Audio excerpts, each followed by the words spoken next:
Mums ir jāparunā arī par to, kas tad ir svarīgi, lai mēs būtu gatavi tam, kam mēs ceram, nekad mums nebūs jābūt gataviem. Tāpēc tagad prezentācija no Valsts ugunsdzēsības un glābšanas dienesta civilās aizsardzības pārvaldes priekšnieka Ulda Ķevera par to, kas tad mēs esam civilās aizsardzības kontekstā kā darba devēji, vai ne? Ko mēs varam darīt jau tagad vai vēl vairāk nākotnē. Ja? Jā, tieši tā. Labdien visiem, prieks jūs tādā skaitā šeit redzēt. Redzot jūs, es uzreiz redzu ar vairāk lielāku cilvēku loku, ne tikai jūs, bet arī tos cilvēkus, kurus jūs pārstāvēt. Es dzirdēju, ka esat 54,000 cilvēku pārstāvji. Tas ir ļoti milzīgs skaits, noteikti vajadzētu vairāk šādas te arēnas. Ne arēnas, bet angāras, mācību centrus. Jā, tad prezentācijas tēma tika stādīta priekšā. Citos vārdos varētu teikt, mēs šodien runāsim, ja es jums izstāstīšu par civilās aizsardzības lomu. Nākamā slaida. Jā, tad par civilās aizsardzības lomu, kas tā vispār tā civilā aizsardzība ir. Sākumā sāksim ar to lēnāko, garlaicīgāko, kā citiem liktos, ka tas terminoloģija. Turpināsim ar sadarbību ar valsts iestādēm, kā uzņēmējs var iesaistīties civilās aizsardzības politikā, tās īstenošanā. Un tālāk jau kā integrēt civilu aizsardzību darba vidē. Un tad jā, uz nākamo slaidu, ejot tālāk par terminoloģiju, gribētu uzsvērt tādus divus būtiskus terminus, kas ir civila aizsardzība un kas ir katastrofa pārvarēšana. Kā ir redzams, civila aizsardzība ir, man gribētu teikt, tā terminoloģija pati par sevi ir paskaidrojoša, ka civila aizsardzība ir tādu pasākumu kopums, kas ir izcelta. Ir vairāki. Tas negribētu teikt, ka tie ir visi, bet tie ir lielie bloki, inženieri, ekonomiskie, finansiālie, zinātniskie pasākumi, kur tālāk jau pāriet uz katastrofu pārvaldīšanu, bet tie ir visi pasākumu kopums, kurus īsteno arī valsts, pašvaldība un sabiedrība. Zem sabiedrības var saprast, tā nav tikai es, jūs visi mājās, bet tie arī ir gan darba devēji, gan privātpersonas, kuri tiek gan iesaistīti, gan arī viņiem ir savi noteikti uzdevumi civilās aizsardzības jomā. Un tad tālāk ir mums zinām šie te pasākumu kopumi. Mēs zinām, kas to īsteno un priekš kam tas ir vajadzīgs. Tad civilās aizsardzības gala mērķis ir vides, sabiedrības, īpašuma, drošības izveidošana vai nosargāšana dažādu katastrofu draudu gadījumām. Tā izskaitā arī tagad jau ir nāk līdzi arī militārs apdraudējums, bet tos atstāšu noteikti citā reizē aizsardzības ministrijas kolēģiem, lai par to vairāk pastāstītu. Bet no manas puses vairāk stāstīšu par cilvēku izraisītajām katastrofām un par dabas katastrofām. Līdz ar to ar civilu aizsardzību mēs esam sapratuši, ko tas nozīmē, kas iesaistās, kāds ir mērķis civilai aizsardzībai, nodrošināt, var teikt, šo te drošību dažādos līmeņos, kas ir iedzīvotājiem, videi, īpašumam, līdz ar to arī nodrošināt tādu tā kā labklājību sabiedrībai. Un tad šo te civila aizsardzību īsteno ar katastrofu pārvaldīšanu. Katastrofu pārvaldīšana nozīmē, tas ir kā cikls, šeit ir parādīts piemērs, kad katastrofu pārvaldīšanā ir preventīvie pasākumi, gatavības pasākumi, un tie būtu tie pasākumi, kuri tiek pārsvarā īstenot tādos līdzīgi kā šo pasākumu varētu teikt, ka tas ir gatavības pasākums, kad mums ir zināmi dažāda veida apdraudējumi.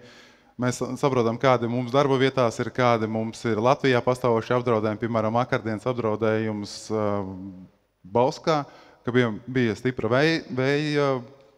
vējš, vienkārši sauksim tā, kad bija 30 metri sekundē, un ir konstatēti tur arī gan bojājumi privāti īpašumiem, gan arī valsts īpašumi, piemēram, ja ir pašvaldībai šie te koki izraut. Bet, jā, un tad tālāk mēs nonākam, ir notikums, jeb katastrofa, pastāstīšu arī kādos līmeņos viņas iedala katastrofas. Un ciklā mēs redzam ir reaģēšanas pasākumi jau tālāk, kur mēs redzam visas zilās gaismas, kad brauc ugunsdzēsēji, policija, neatliekamās medicīnas palīdzības dienests.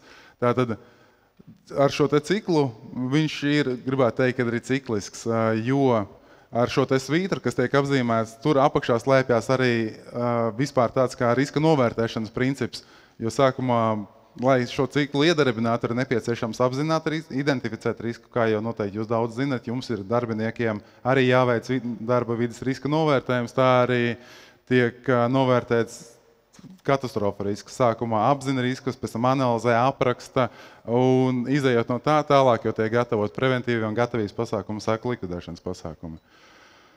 Un tātad ar šiem te pasākumiem, kas tiek panākts? Tiek panākts, ka gala rezultātā tiek izpildīt civilās aizsardzības uzdevumi, un uzdevums arī varētu iedalīt tādos, kā viņi te noteikti ir vides aizsardzība, ne tikai vides, bet vides īpašuma, cilvēka drošība un dzīvību glābšana, un tālāk jau, lai šos pirmo civilās aizsardzības uzdevumu izpildīt, ir iegrupēta vēl 7 uzdevumi, kopā ir 8.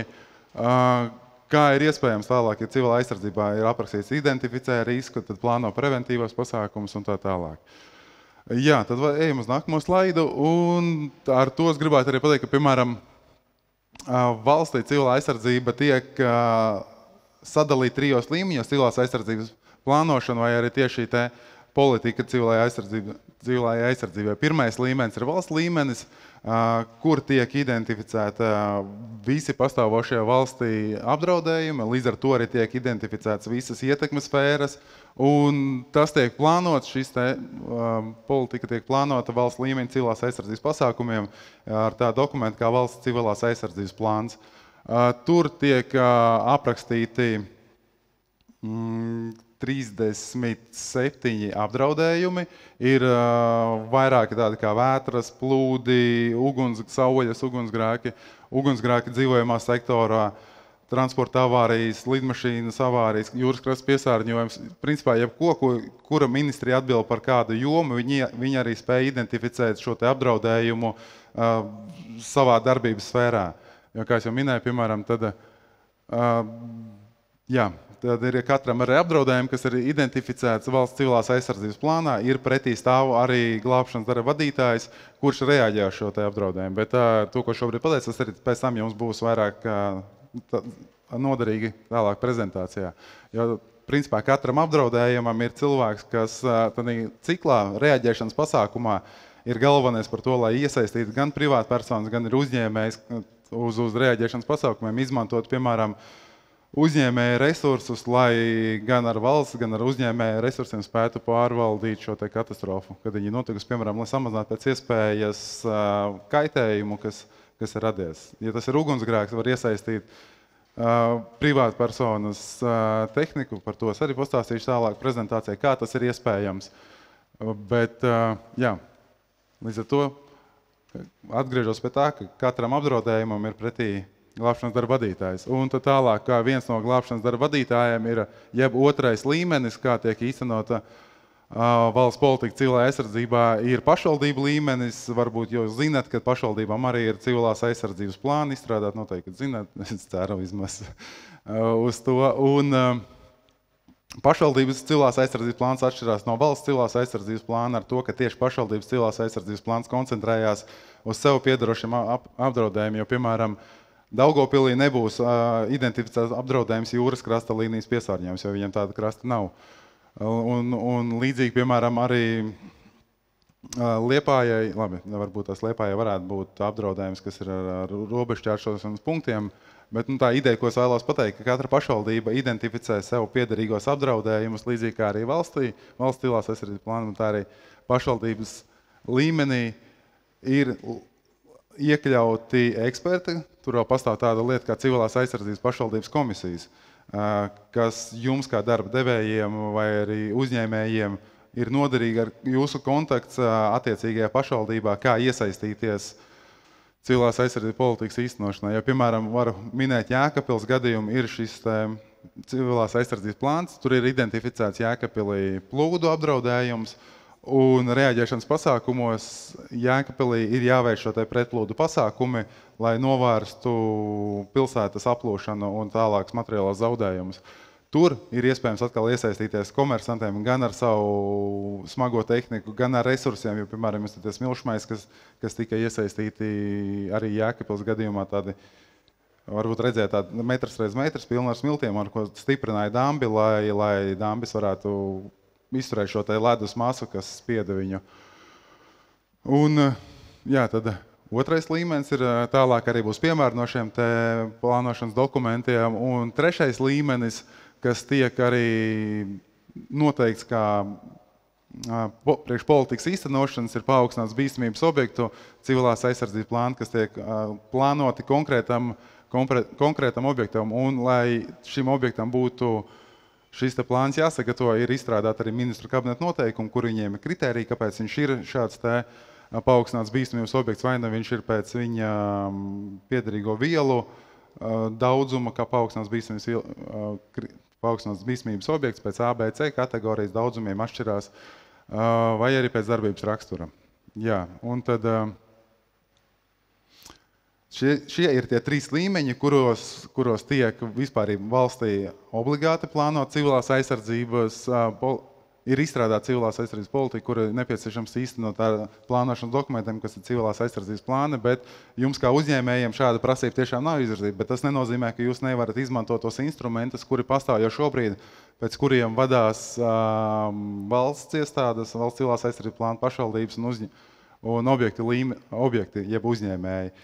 Valsts ugunsdzēsības glābšanas dienesta mājaslapā, ja jūs ieiesiet, tur ir saita civilā aizsardzība un tur arī pieejama informācija ir par rekomendācijām, kuras ir izstrādātas, ja nemaldos, 2018. gadā, bet par metodi, kā veikt riska novērtējumu attiecībā uz ārējiem šiem te apdraudējumiem, kā strukturizēti pieiet ar riska identificēšanai, ne tikai tā, ka pateikts, pirmais ir jāidentificē risks, bet šajās vadlīnijās ir smalki pa soļiem pateicis, kas sākumā ir jāveic kādi organizatoriskie pasākumi, tālāk ir jāizveido eksperta komanda, kur ir spējīga noteikt potenciālos apdraudējumus, un arī metodas, kuras var izmantot, lai noteikt šos apdraudējumus. Un tālāk jau aprakstīts principā tur ir 6 soļi, tā būtu vesela vēl viena prezentācija, lai šo rekomendācijas jums izstāstītu, bet ieteiktu jums kā uzņēmējiem savā darba vietā padomāt arī, ka pastāv tādi ārējie faktori, kas varētu arī apturēt jūsu darbību. Piemēram, kā mēs to redzējām citās vietās, ka var noraut jumtu, un līdz ar to jums negaidīt iemeslu dēļ pēkšņi nav jums, kas arī jums traucē jūsu darbību uzņēmumu, jeb ražošanas procesa. Jā, un tālāk tad ejam. Tad par apzinātajā apdraudējumu pirmajā tam līmenim, kā es jau minēju, arī ir iets cauri šim te risku novērtēšanas procesam, jeb arī izmantojot rekomendācijas sagatavotās, un visas ministrijas, kuras ir atbildīgas par savu jomu, ir identificējušas apdraudējumus, līdz ar to ir arī ņemot vērā šo visu aprakstīšanas, novērtēšanas un preventīvo pasākumu plānošanu, tiek noteikti varbūtības un ietekmes līmeņi.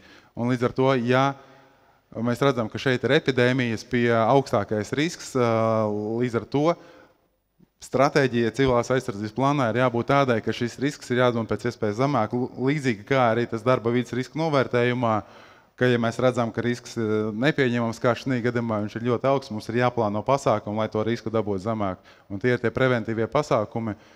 Šobrīd tāds viņš ir, jo gan, protams, ja mums būtu šeit veselības ministrijas pārstāvi, viņi varētu konkrētāk pateikt, bet, kā jūs loģiski varat izprast, risku var dabūt zemāk, vai nu samazinot viņu ietekmi no manis nāk pa labi, no jums pa kreisi, vai arī varbūtības līmeni samazinot līdz tam, ka tas varētu nenotikt vispārībā. Piemēram, varētu izspēlēt scenāriju, kad ir šīs epidēmijas slimības, kas mums ir masaliņas laikam, ko mēs visi esam potējušies. Ja nebūtu mēs potējušies, tad, piemēram, pret masaliņām, tad epidēmijas risks varbūtība būtu ļoti augsts, jo tad regulāri slimot.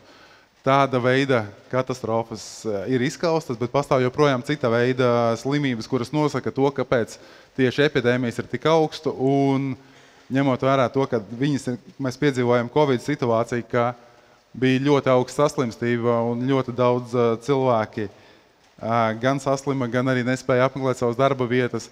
Mums ir veidojušies ietekmes līmenis, kas nav tikai cilvēku dzīvības zaudētās, piemēram, vai arī veselībai nodarītai kaitējumi. Kā es jau rādīju pašā sākumā civilās aizsardzības definīcijā, ka civila aizsardzība ir vides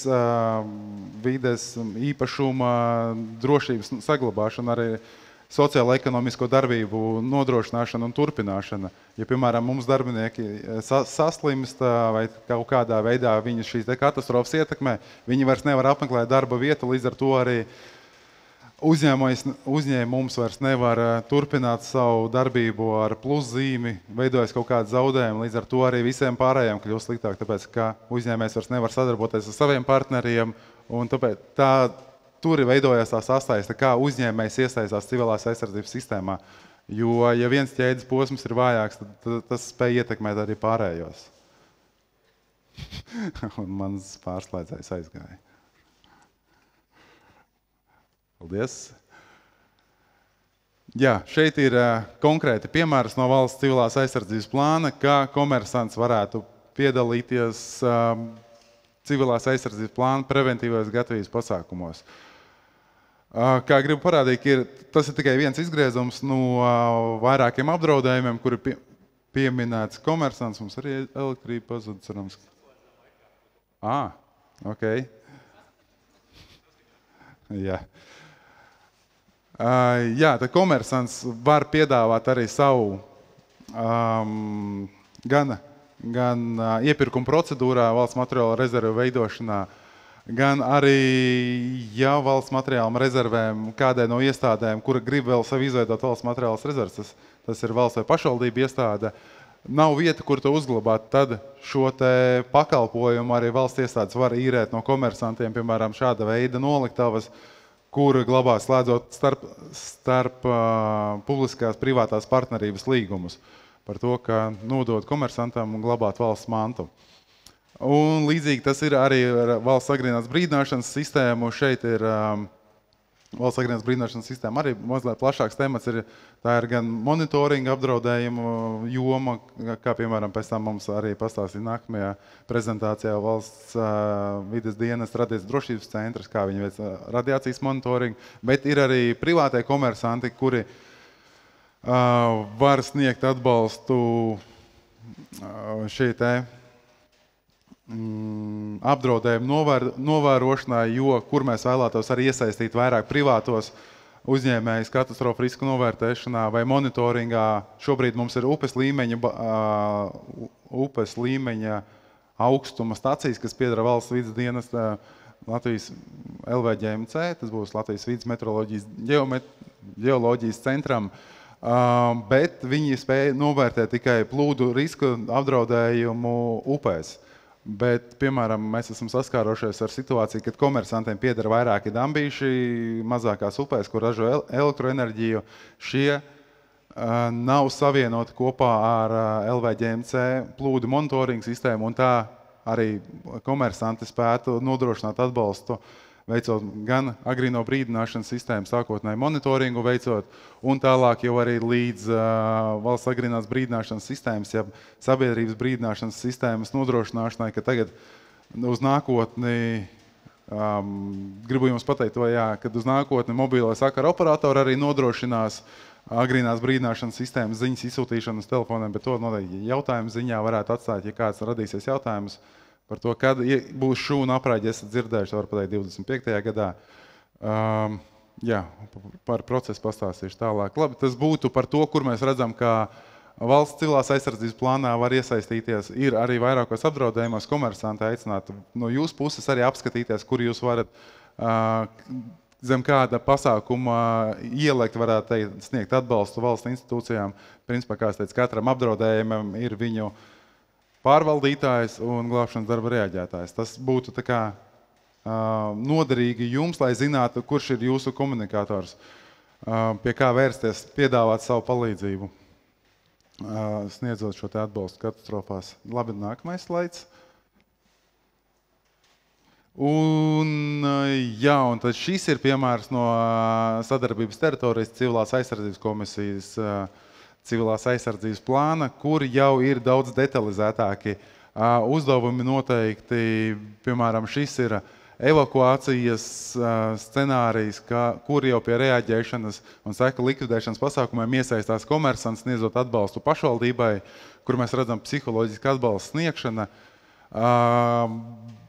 Jā, varbūt nepateicu pašā sākumā, kas ir katastrofa arī plašāk, tad, kad pārsniedz reaģēšanas spējas un ir nepieciešams iesaistīt vairāk nekā ikdienas resursus. Un tad, ja, piemēram, ir šī evakuācija, evakuētiem cilvēkiem, protams, ka rodās kaut kāds satraukums par to, kas notiek ar viņu mājām, ar varbūt mājdzīvniekiem, kas palika mājās, vai arī kā būs viņa nākotne. Priekš tam arī ir psiholoģisks atbalsts, bet mēs izzinām to, ka valsts iestādes netur resursus priekš milzīgām katastrofām, ir resursi priekš ikdienas vajadzībām, kad ir katastrofas, tad mēģina mobilizēties ar esošajām struktūrām. Un šeit arī nāk komersanti, kuri var sniegt atbalstu, šo psiholoģisku atbalstu cietušajām personām evakuācijas gadījumā, vai arī, ja tiek izveidot evakuācijas centri vai arī vietas, kur tiek izsniegts pirmās palīdzības preces.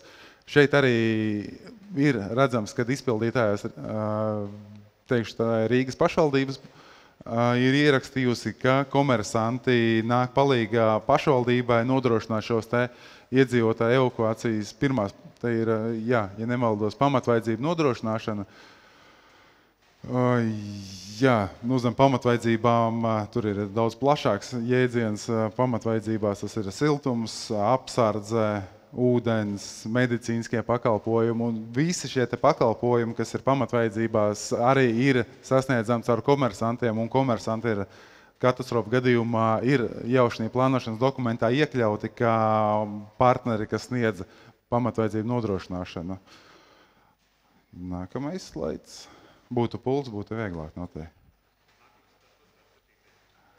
Pieņemsim, ka neuzspiedi. Jā, un tad šie ir ministra kabineta noteikumi. Protams, visiem negribētu teikt, izlasiet, iepazīsties, tā ir garlaicīgākā daļa. Ja es jums neizstāstīšu, jūs viņiem neiepazīsties noteikti. Bet jums kā darba devējiem, uzņēmējiem vēlētos arī aiztaupīt šo laiku, izstāstīt, ir speciāli ministra kabineta noteikumi, kuri paredz kārtību, kā glābšanas darba vadītājs, kā jau minēju, civilās aizsardzības plānā, tie ir 27 glābšanas darba vadītāji uz 37 apdraudējumiem. Principā Valsts ugunsdzēsības glābšanas dienas ir glābšanas darba vadītājs 6 apdraudējumos, kur mēs esam tiesīgi izmantojot šos ministra kabineta noteikumus, iesaistīt jūs reaģēšanas pasākumos. Kā piemēru mēs varētu pieminēt, kur vēsturiski pats pirmais gadījums bija, varbūt ne pirmais, bet tāds pats lielākais un smagākais bija Zoltūdas traģēdija, kur izmantojot šos noteikumus 131. tika iesaistīta liela celtspējas krāni, precīzāk viņas tā varētu nosaukt, lai paceltu šīs sabrukušās konstrukcijas. Valsts ugunsdzēsības glābšanas dienestam šādu resursu nav, un arī tas ir neizdevīgi un neliederīgi viņus glabāt, jo ņemot vērā to visu risku novērtējumu, iesaistīšanu un mūsu darbības sfēru, mums viņi ir, var teikt, vairāk izmaksā, un ja mums ir citas prioritātes, kā piemēram noturēt darbiniekus darbā, lai samaksātu viņiem pienācīgu atalgojumu, tad tomēr pamat vajadzība mums ir darbinieki. Un līdz ar to nāk spēkā šie 131. noteikumi, kur mēs varam uzrunāt komersantu vai privātpersonu, kuram ir nepieciešamais aprīkojums. Mēs ar viņu uz vietas notikumā slēdzam vienošanos, vai arī 5 dienas pēc notikuma slēdzam šo vienošanos par viņu resursu izmantošanu. Un tālāk jau iesaistot notikumā, jā, viņš klausa glābšanas darba vadītāju rīkojumus. Principā, ja piemēram tas operators krāna, viņš ceļ nost smagās konstrukcijas, jeb arī Jēkabpils gadījumā, ka bija iesaistīts šī kravas, ekskavators, lai kasītu nost ledu no aizsprūdušās Daugavas, bet tālāk, jā, šis komersants, viņiem nav tas pienākums obligāti piedalīties. Tas ir brīvprātīgi, un brīvprātīgi tiek slēgts šis līgums. Tad, ne līgums, es samaloju, bet gan vienošanās par iesaistīšanos. Un tad jau tālāk ir šim komersantam tiesības 2 mēnešu laikā pieņemt lēmumu, vai viņš vēlās saņemt kaut kādu kompensāciju no valsts par savu resursu iesaistīšanu vai nevēlās. Un, principā, tas ir ieguvums abām pusēm, Jo mums tas nozīmē to, ka mēs dabūnām pakalpojumu no komersantiem. Tur resursus, kurus mums nav jāiegādājās, jāglabā, jāuztur, bet mums ir jāsamaksā šī pakalpojuma tirgus vidējā vērtība, veicot cenu aptauju, ir speciāla procedūra, kā to nosaka. Un tāpēc tam arī sākumā ir jābūt. Jums ir jāzina par to, ja jūsu resursu izmantos tā cena, ko jūs saņemsiet, kā komersants, piemēram, par smagās tehnikas iesaistīšanu vai jūsu resursu nopirkšanu priekš izlietošanas notikumā, nebūs jūsu noteiktā, bet tā būs cena, kas ir vidējā tirgu. Lai veidotu šo sistēmu, ka, populāriem vārdiem sakot, neuzvārītos uz valsts rēķina.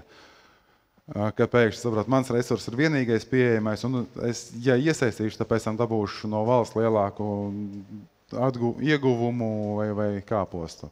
Un, jā, tad ir šī tirgus izpēta, bet par to ir jāinformē arī pašā sākumā. Glābšanas darba vadītājiem ir jāinformē resursu īpašnieks, kāda ir šī procedūra, lai viņš ir ar pilnu apziņu par to, ka viņa resursi tiek iesaistīts, tas ir uz brīvprātības principa, un kādā veidā viņam tiks kompensēti šī radušies izdevumi. Principā tas ir, ja piemēram traktora operators, tad tur izdevumi veidojās ne tikai par traktora stundām, bet tur veidojās arī par darbinieku stundām, degvielu un visu, kas ir iespējams uzskaitīt. Jā, un jo smalkāk aprakstu, jo mums arī vieglāk pēc tam ir veikt tirgus izpēti. Labi, un mēs ejam tālāk. Esam nonākuši līdz sadaļai par darba kultūras uzlabošanu civilās aizsardzības jomā, kur kā uzņēmums jūs paši varat runāt ar saviem darbiniekiem. Šeit, principā, gribētu teikt, jau pastāv mehānismi, kā uzlabot darba kultūru civilās aizsardzības jautājumos, bet tā kā mūsu mērķis ir arī stiprināt iedzīvotāju drošību un zināšanas caur darba vietu, tad vēlētos arī jums atkārtot vēlreiz par to, ka jūs jau noteikti veicat saviem darbiniekiem riska vides novērtējumu, obligātās veselības pārbaudes, tiek organizēta ugunsdrošības apmācība. Šie te visi principi ir sadalīti jau preventīvi pa dažāda veida katastrofām, lai darbā arī novērstu dažādas ārkārtas situācijas. Bet, ko es vēlētos pieminēt ar to, ka mēs atceramies arī bija šis gadījums pēc rokas, gribu pateikt, tas ir scenārijs, kur bija Dobelē, vēl vakar nostājos to videoklipu, lauksaimnieks, kurš krūsas laikā izdomāja pārklāt savu graudu kravu, lai nezaudētu finanšu ieguldījumus vai līdzekļus, kur tālāk grauda realizēsies naudā. Izdomāja krūsas laikā pārklāt un kļuva diezgan sasists no šīs krūsas un ieguva smagus tādas vidējas miesas bojājumus.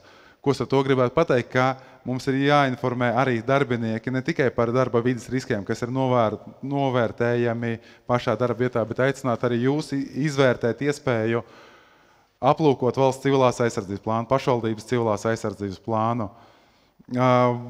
Pašvaldībā vērsties pēc informācijas, kāda ir pašvaldībā paaugstināts bīstamības objekti. Jo jūs arī varat atrasties kādu no paaugstināts bīstamības objekta darbības rādījusā, kā darba devējs. Un šos te riskus arī iekļaut darbinieku riskos. Jo viņi ir mazas varbūtības riski, bet viņi rada lielas sekas. Un tā arī ir lieta, pie kurām ir jāpievērš uzmanība. Tas tā kā tā ir riska matricā, ko mēs redzējām. Man laikam mums nav jāstāsta par riska matricu, kā viņi ir, kurā vietā. Bet tas ir tas, ko no manas puses vēlētos ieteikt par darba kultūras uzlabošanu, un tad mēs ejam tālāk uz nākošo slaidu. Un, jā, protams, ka tas arī nekas jauns nav organizēt apmācību, bet ar šo es gribētu teikt organizēt apmācību par objektā rīcību dažādu katastrofu scenāriju gadījumos. Kā jūs rīkotos, ja, piemēram, ir izsludināta ārkārtējā situācija, vai cilvēki zina, kāda ir viņu pienākuma ārkārtējā situācijas laikā, vai viņiem ir jāturpina atrasties darbā, vai nav jāturpina, vai ir jādodās mājās, jāsako pēc informācijas, varbūt ir bīstami vispār doties uz darbu. Tas ir panākams veicot šīs te galda mācības, jo praktiskās mācības jūs jau veicat, piemēram, šodien pat arī veicāt ar ugunsdzēšamiem aparātiem, tā arī ar ugunsdrošības instruktāžu notiek uzņēmumos. Bet, Jā, tad tā būtu apmācība, un kur iegūt apmācības materiālus, es aicinātu jūs, ir tāda 112 aplikācija, un izmantojot jūsu 112 Latvija, pilniem vārdiem būs. Viņi ir lejuplādējami gan Google Play veiklā, gan App Store, un, ja es nemaldos, varbūt ir arī Microsoftam. Bet kas ir vērtīgais no šīs aplikācijas? Šeit ir tie drošības padomi, un pie drošības padomiem var iepazīties ar dažāda veida identificētiem riskiem un kā rīkoties šajos riskos. Gan kā sabiedrības loceklim, gan arī to var ņemt vērā darba vietā. Jā, paldies, ejam uz nākamo slaidu. Un mans pieminētais traktors Jēkabpilī. Noteikti jūs, ja kāds darbojās ar smago tehniku, domājat, kāpēc, piemēram, uz ledus brauc tik smaga tehnika. Un tur ir tā lieta, ko es gribētu pieminēt, ir jāpārunā ar darbiniekiem par viņu gatavību iesaistīties šo 131. Noteikumu procesā, ka darbiniekam arī ir jāsaprot, ka viņš var tikt jau izmantot, nepareizais vārds izmantot, bet iesaistīts civilās aizsardzības pasākumos, ka šeit ir rēģēšanas pasākumi, un jums kā darba devējiem ir, protams, jūs esat gatavi piedāvāt savu tehniku par to, ka viņu var iesaistīt katastrofā, bet jums ir jābūt pārliecinātiem, ka arī darbinieks ir gatavs iesaistīties šajā te pasākumā. Vai viņiem, piemēram, šajā Jēkabpils gadījumā, jūs varat paļauties uz to, ka viņa māja ir drošā vietā un viņam nav jāsatraucās par viņa ģimeni, par viņa īpašumu, kas šobrīd ar viņu notiek. Vai viņš vispār atnāks uz darbu tajā dienā. Tāda pasākuma ir jāveic arī iepriekš jāidentificē iespēja no jūsu puses iesaistīt. Un kas vēl ir diezgan tāds kritisks, jo mēs esam saņēmuši jautājumus par šo sarakstu veidošanu iepriekšēju, kas atkal ir tāds saraksts, ja ir izveidots, viņš ir jāpilnveido, katru reizi jāapdeito, kā varētu teikt, un jāatjaunina ar jaunāku informāciju, un tā problēmas komunikācijā var izveidoties, bet aicinātu jūs kā darba devējs arī būt aktīviem, iepazīties ar atbilstošajām jomām, kur jūs varat piedāvāt savus resursus. Un teikšu godīgi, valsts ugunsdzēsības glābšanas dienas diezgan regulāri saņem šos piedāvājumus par dažāda veida pretplūdu pasākumiem un gan smago tehniku, kuru var izmantot katastrofu pārvaldīšanas pasākumos. Un līdz ar to mums veidojās šā apziņa, ka mēs zinām, ka sabiedrība ir gatava sniegt atbalstu, un, ja būs nepieciešami, mēs varam uzrunāt šo cilvēku, mēs zinām, ka viņam jau ir šī izpratne, ka viņš ir gatavs nākt palīgā. Nākamais. Un protams, arī darba vidē mēs zinām par to, ka katram darba vidē ir arī šī apziņošanas sistēma, vismaz tas paaugstināts bīstamības objektos. Gribētu parādīt tādu piemēru, tur ir tās trauksmes sirēnas paaugstināts bīstamības objektos, kuras apziņo apdraudēto teritoriju, bet cik daudz uzņēmumi tiešām iekštelpās sadzird šo te informāciju, ka blakus esošajā objektā ir izveidojusies, piemēram, ārkārtas situācija, vai tas ir bīstamas vielas noplūde vai sprādziena apdraudējums. Jo bieži vien, lai izpildītu, piemēram, kaut kādas šīs te juridiskās prasības, objekts var pateikt, ka viņš ir izpildījis uz minimālajām prasībām, bet jums arī par savu drošību ir jāpārliecinās, ka, ja jums blakus ir šāds objekts, vērsieties pie šī objekta un pārliecināties par to, ka jūs saņemsiet informāciju no objekta, ja tur kaut kas notiks. Nepaļauties tikai uz to, kad viņš jūs paziņos, bet ejiet un prasiet arī viņam. Un tad vēlreiz pieminēt to, kad ir šī 112 aplikācija, kuru atkal darbinieks un jūsu darba vide vispār saņems informāciju par to, ka kaut kas ir noticis valstī, lai nav tā, ka to jūs iegūstat caur kādu, kurš sēž ziņu portālos vai dzirdējis par radio un pārējām paziņo, bet arī izstrādājat iekšēju algoritmu, kā jūs paziņojat viens otram par to, ka šobrīd ir izveidojusies šī katastrofa situācija valstī un ir nepieciešams pārunāt, vai nu mēs turpinam darbu procesu, vai mēs ejam palīgā valstī, vai nu mēs šobrīd pārāk bīstami ir atrasties darbā un mēs ejam mājās līdz pārējai šī katastrofa situācija. Tālāk. Un kā vēl viena lieta, manuprāt, pēdējā ir patvērtņa apzināšana un pielāgošana. Varbūt esat dzirdējuši, ka šobrīd valsts ugunsdzēsības glābšanas dienas vispār mēs valstī veidojam šo te jaunu aizsardzības principu patvērtnes, ir grozījumi civilās aizsardzības likumā iesniegti ministrijās un institūcijās un saņemti gan priekšlikumu, gan iebildumu par esošiem grozījumiem, bet no jums kā darbdevējiem es arī prasītu padomāt par jūsu darbinieku aizsardzību un šo te jaunu aizsardzības principu, jeb arī labi aizmirstu veco jaunu aizsardzības principu par patvērtnēm, kas ir arī, protams, identificēts kā šobrīd nepieciešams. Ja sāktos militārs apdraudējums, tad tas ir visefektīvākais veids, kā nodrošināt sabiedrības aizsardzību. Bet mēs saprotam, ka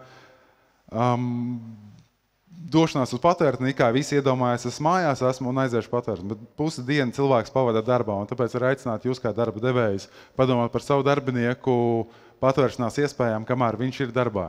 Nav obligāti jābūt šai bumbu patvērtnei, ko mēs esam redzējuši Holivudas filmās, kur var nodzīvot mēnešiem ar konserviem un dažāda veida ventilācijas sistēmām, bet valsts ugunsdzēsības glābšanas dienas mājaslapā ir pieejamas vadlīnijas, kā parastu, piemēram, pagraba stāvu. Šeit esmu norādījis, piemēram, tas ir lielveikala pazemes stāvvieta, ir pielāgojama patvērtnes vajadzībām. Kā novērtēt vispār, vai telpa atbilst patvērtnes vajadzībām, un tālāk jau kādas būtu šīs komforta prasības cilvēkiem, kuri dodās uz patvērtni, lai tur spētu uzturēties ilgāk un nodrošināt minimālās pamatvajadzības.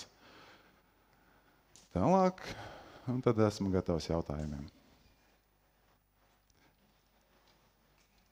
Kā komersanti tiek informēti, kad viņi ir iekļauti pašvaldības valsts civilās aizsardzības plānā? Jā, tad uz to pirmo jautājumu ir iespēja komersantiem. Tur, protams, ir noslēgta savstarpējie līgumi, kuri jau ir iepriekš paredzēti, bet tas nenozīmē, ka tas līgums ir mūžīgs un cits komersants nevar aizstāt viņa vietu. Bet nav tā, ka visiem komersantiem tiek izziņot ziņa, ka šeit ir brīvs. Jā, varbūt tas ir tāds labās prakses piemērs, ko es no šī jautājuma tagad saprotu, ka šie aizsardzības pasākumi būtu vairāk, rēģēšanas pasākumi būtu vairāk jāpopularizē, kā šobrīd mēs to darām. Bet ne, nav tāda pasākuma, kurā visiem komersantiem būtu pateikts, ka jums ir iespēja iesaistīties. Ir mehānismi, kā uzrunāt komersantus, bet ar to, ka viņš ir ierakstīts komersants civilās aizsardzības plānā, tas nozīmē, ka jebkurš to var darīt. Ja ir valsts civilās aizsardzības plānā, ir iekļauti konkrēti komersanti, kuri atbild. Tie ir iesaistīti arī visa riska novērtēšanā un riska pārskatīšanā.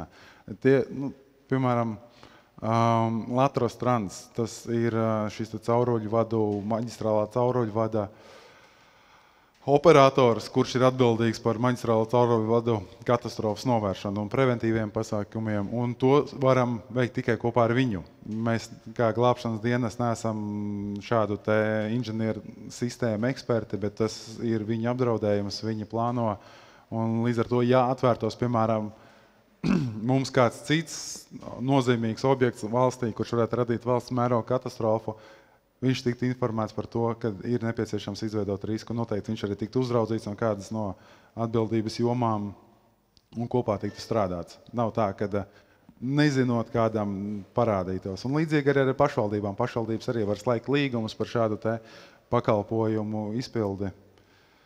Kā es minēju, gan par sociālajiem šo psihoemocionālo riska nodrošināšanu. Tas nozīmē, ka tur gan var nākt palīgā katastrofas laikā, gan arī pašvaldība var slēgt iepriekš līgumus par atbalsta sniegšanu katastrofas gadījumā, noslēdzot jau šos te apziņošanas algoritmus, atrunājot kārtību, cik ilgi iesaistīsies, vai par to saņems finansējumu vai nē. Mēs droši nesapratām viens otru. Tā doma bija tāda, ir valsts civilās aizsardzības plāns. Šī plāna preventīvajos pasākumu plānā, kā izpildītājs, kā viņš tur parādās, tas ir, es brīvprātīgi piesakos, vai valsts skatās savos, teiksim, vuktus ļoti labi pārzina, daudz maz, jā. Tā, viņiem tur ir davai, ka mēs ieliksim šo kompāniju iekšā. Labdien! Mums ir sekojoša pieredze Robežu novadā. Mums pašvaldība kā uzņēmumu uzrunāja pati veidojot šo civilās aizsardzības plānu. atsūtot tātad vēstuli ar to, ka viņi to izstrādā un kas būtu šie resursi, ko mēs kā uzņēmums varētu piedāvāt, ja kaut kas tāds notiktu. Līdz ar to tādā veidā mēs jau zinām, ka tāds plāns ir un arī esam gatavi sniegt atbalstu ar dažādām tehnikas vienībām, liela izmēra konteineriem un tā tālāk.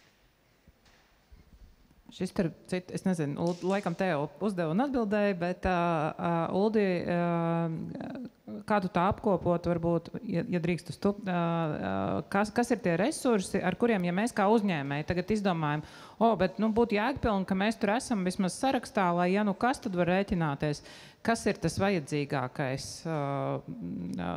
Vugdam un pašvaldībām, pēc kā visvairāk lūkojās, tā ir tā šī tehnika specifiskā, tieši kas, ko mēs varam piedāvāt. Reku bija izskanēja konteineri, traktora tehnika, kas vēl no tādām kategorijām jums nāk prātā?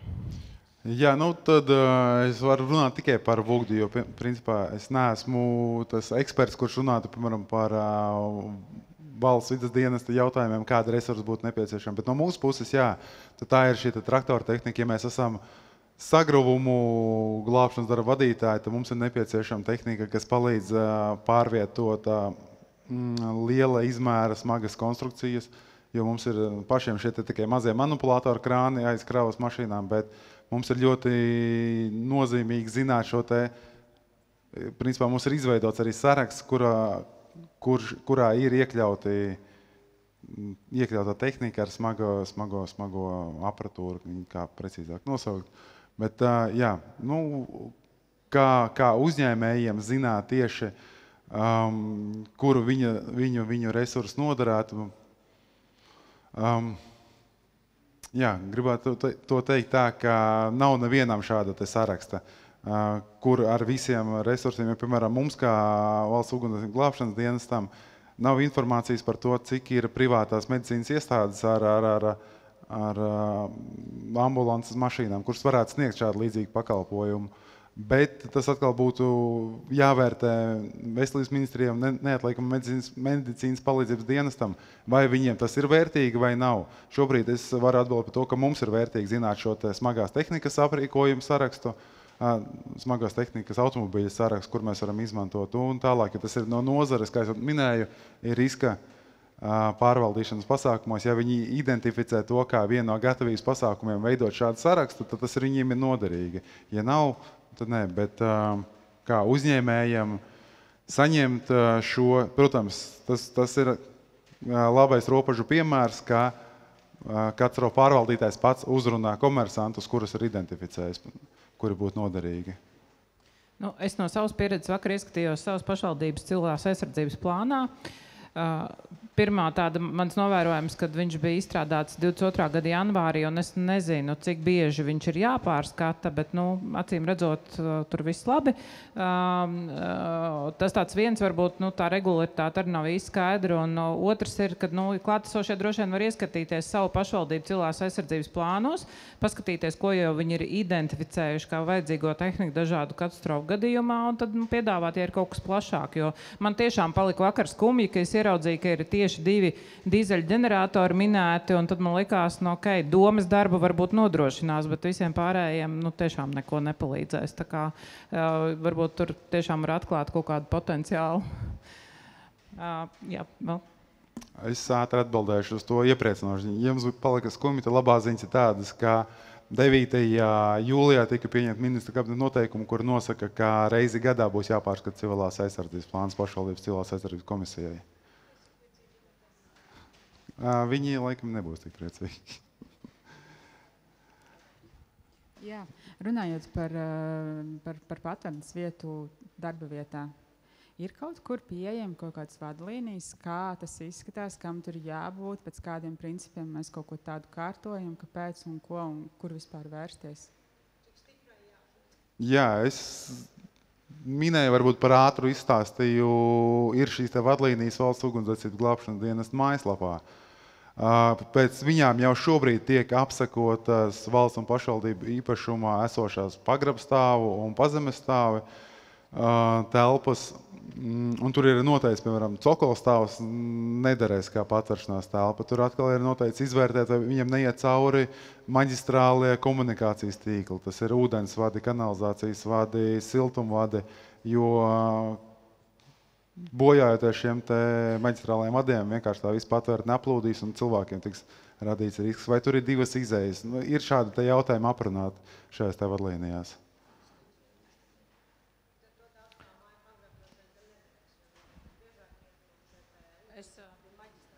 Man tāpat labāk. No tur nedzirdē. Varbūt tomēr. Ne, līdz ar to sanāk, ka daudzstāvu māju pagrabi šajā gadījumā nederēs, jo tur ir šī te apkure, ūdens. Tas bija tas, ko šodien mēs arī Zemesardzē runājam par to, ka viņi neiesaka, jo nav izējas. Otrs ir tas, ka tur ir visas komunikācijas, un ja tur es varu paslēpties, bet ja es noslēpšos no viena, bet iemukšu tam pašam lauvai rīklē.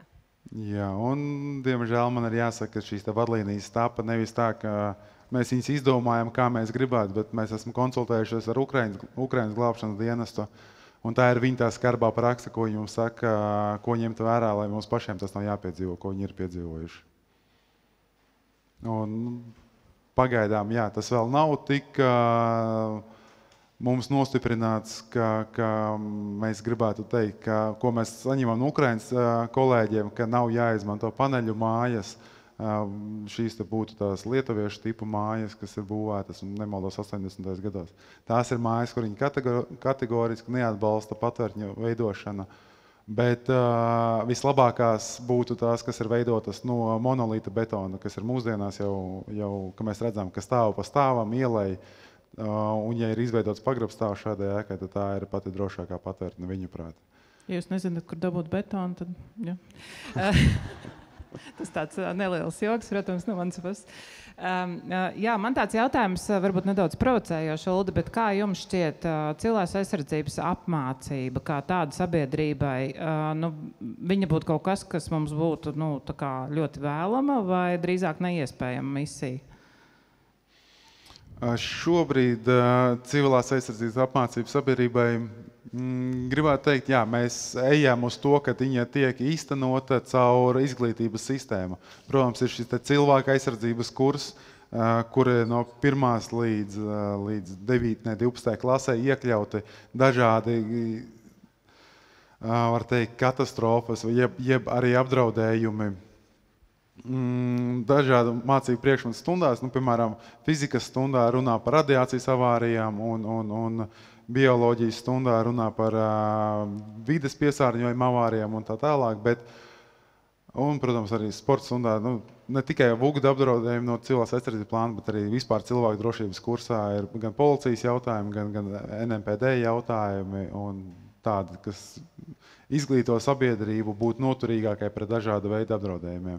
Un tālāk arī ir tie, kas ir pabeiguši, gribētu teikt, pēdējo 8 gadu laikā augstāko izglītību, ir šis viens kredītpunkts, civilās aizsardzības kurs, kas ir visās augstskolās obligāts, tur arī iegūst, bet jā, būtu arī, kā jūs minējāt, veidot apmācību iedzīvotājiem, kur nav gājuši cauri šai sistēmai.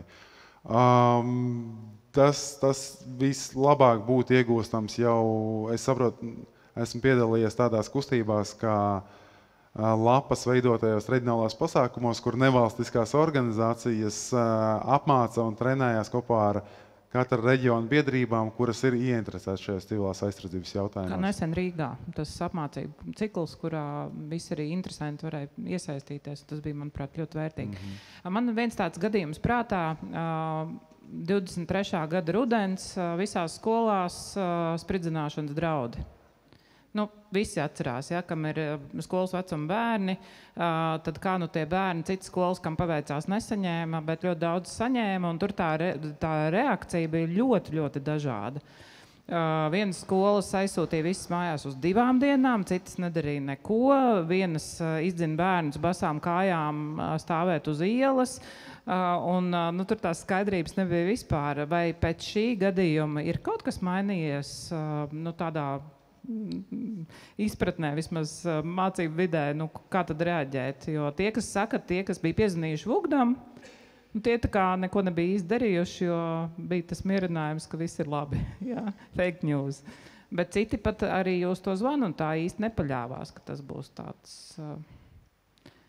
Jā, es gribētu teikt, jautājums iekļauj atbildi arī. Ar to zvanu tiek parādīts, ka cilvēks uzticās katru pārvaldīšanas procesā. Viņš vēršās pēc uzticams informācijas un pārliecinās par tālāk nepieciešamo darbību. Šī gadījumā skolas vērsās 112, saņēma informāciju, ka nav apdraudējums. Tālāk jau tās skolas, kuras pieņēma lēmumu par to, ka viņas pašas labāk zina, ko nozīmē šīs bumbas, spridzekļa, kā viņi teikt, draudi skolās. Viņi labāk zinās nekā, piemēram, valsts drošības iestādes pateiks, kā rīkoties. To, ko es gribētu teikt, jā, mums ir jāstrādā ar sabiedrību, jāpanāk šī sabiedrības uzticēšanās atbildīgajiem iestādēm, lai būtu vieglāk pārvaldīt katastrofas. Jo to, ko jūs minējāt, tas ir spilgts piemērs tam, ka ja netiek ievērot viena šī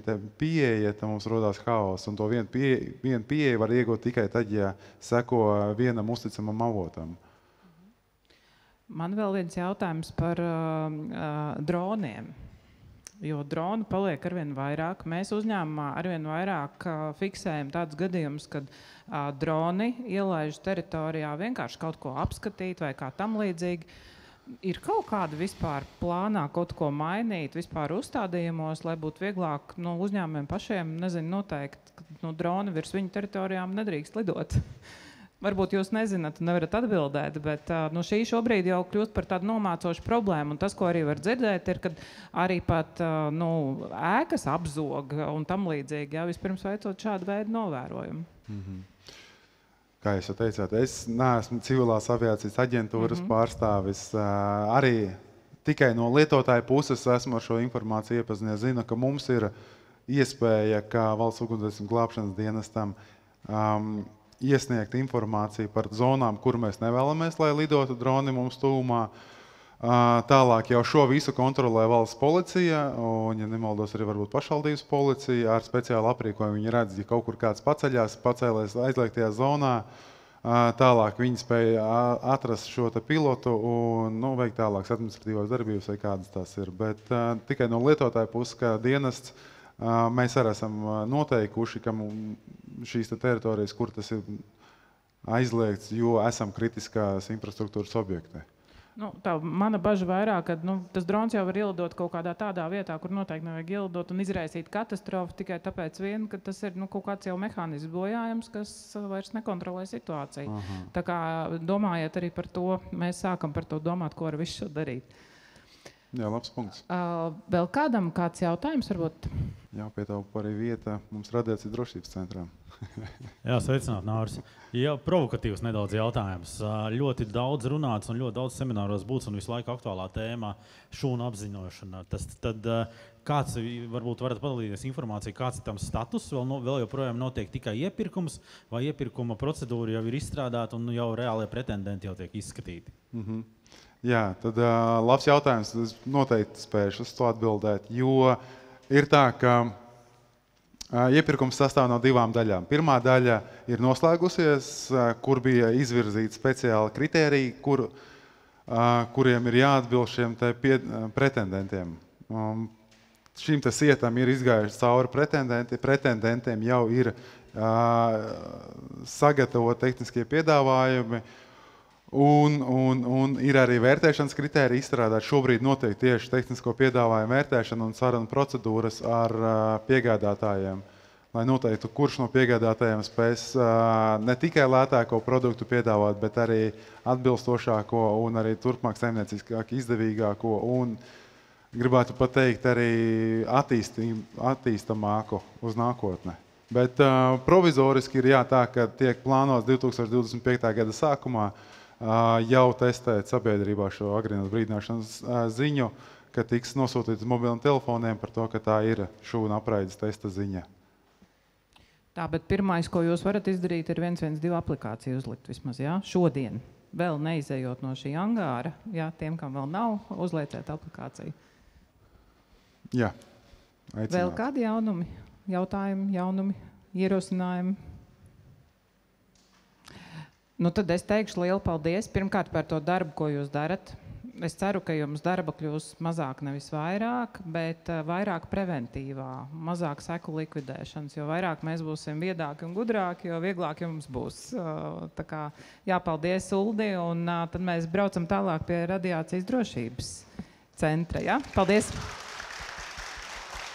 Labdien visiem! Esmu Valsts vides dienesta radiācijas drošības centra direktora Data Šatrovska. Kopā ar mani ir arī kolektīvs. Ne visi, jā, bet daži kolēģi. Piektdiena jānoslēdz ar tādu dīvainu tēmu, radiācijas drošību un smagu tēmu, jāsaka.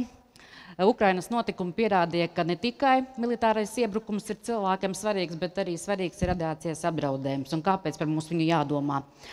Šodien vairāk es pastāstīšu par to, kā tieši, kas jāņem vērā pārobežu radioaktīvā piesārņojuma gadījumā. Tas nozīmē nevis, kad ja Latvijā kaut kas notiktu, bet ja kaut kas atnāktu pie mums.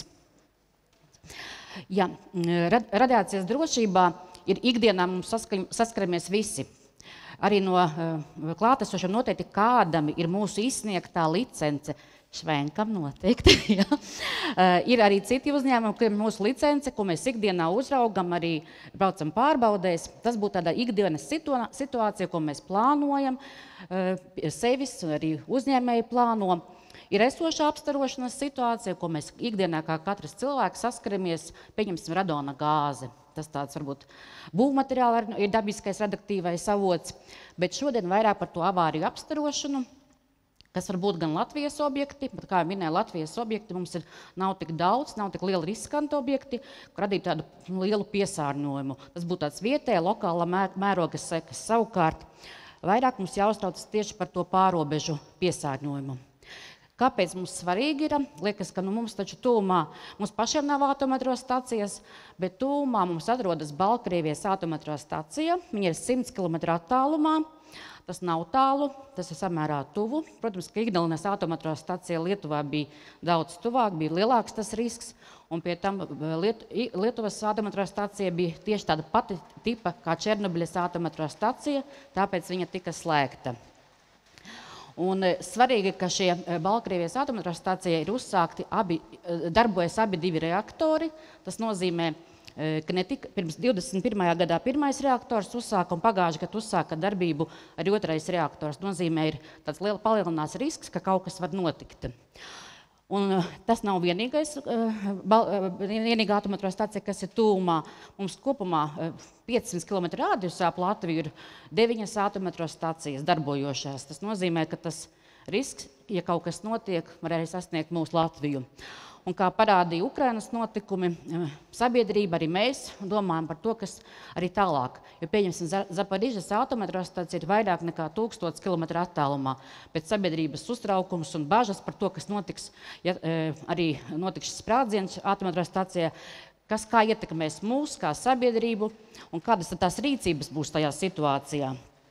Un svarīgi, ka šī Zaporižas atometrostacija ir lielākā Eiropā atometrostacija, tāpēc tas satraukums bija arī lielāks. Ja viņa būtu mazāka, tā kā ir, pieņemsim, Rivnes, Ukrainas gadījumā atometrostacija 500 km radius.